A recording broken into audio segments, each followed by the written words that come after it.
पुराने जमाने की बात है, ग्रीस के साइराक्यूस नामक शहर के राजा हेरोन ने कुछ सोना एक सुनार को मुकुट बनाने के लिए दिया।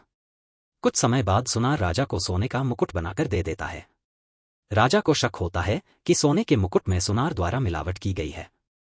वो चिंतित होते हैं और अपने राज्य के एक व्यक्ति को बुलाते हैं जो विज्ञान व गणित में अत्यधिक रुचि लेता था। राजा उसको कहते हैं कि बिना मुकुट को नुकसान पहुंचाए स्वर्ण मुकुट में मिलावट का पता लगाया जाए। वह व्यक्ति अपने ज्ञान और बुद्धिमत्ता का उपयोग करने का निश्चय करते हैं।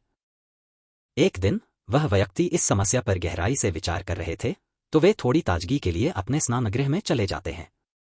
जैसे ही वो पानी से भरे टब में प्रवेश करते हैं तो वो देखते हैं कि उनके शरीर के कारण टब का पानी बाहर निकल रहा है।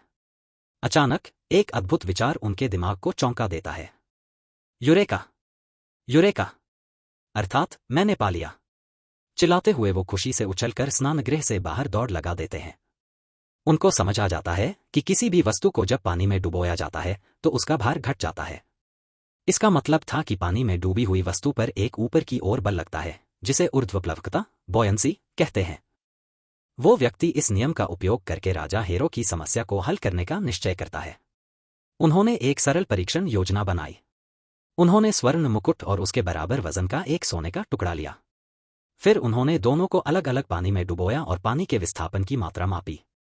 उन्होंने पाया कि मुकुट से विस्थापित पानी की मात्रा और सोने के टुकड़े से विस्थापित पानी की मात्रा में अंतर था। इसका मतलब था कि मुकुट पूरी तरह से शुद्ध सोने का नहीं था। राजा हेरो को सच्चाई का पता चल गया और सुनार की धोखाधड़ी का खुलासा हो गया।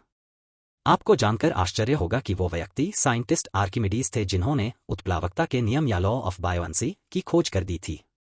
इस नियम का उपयोग करके यह पता लगाया जा सकता है कौन सी वस्तु किसी द्रव में तैरेगी और कौन सी वस्तु द्रव में डूब जाएगी। इस प्रकार हाइड्रोस्टैटिक्स में आर्किमिडीज का योगदान अविस्मरणीय है। इस कहानी से हमें यह भी सीख मिलती है कि विज्ञान की महानतम खोजें कभी-कभी सबसे अप्रत्याशित परिस्थितियों में होती हैं।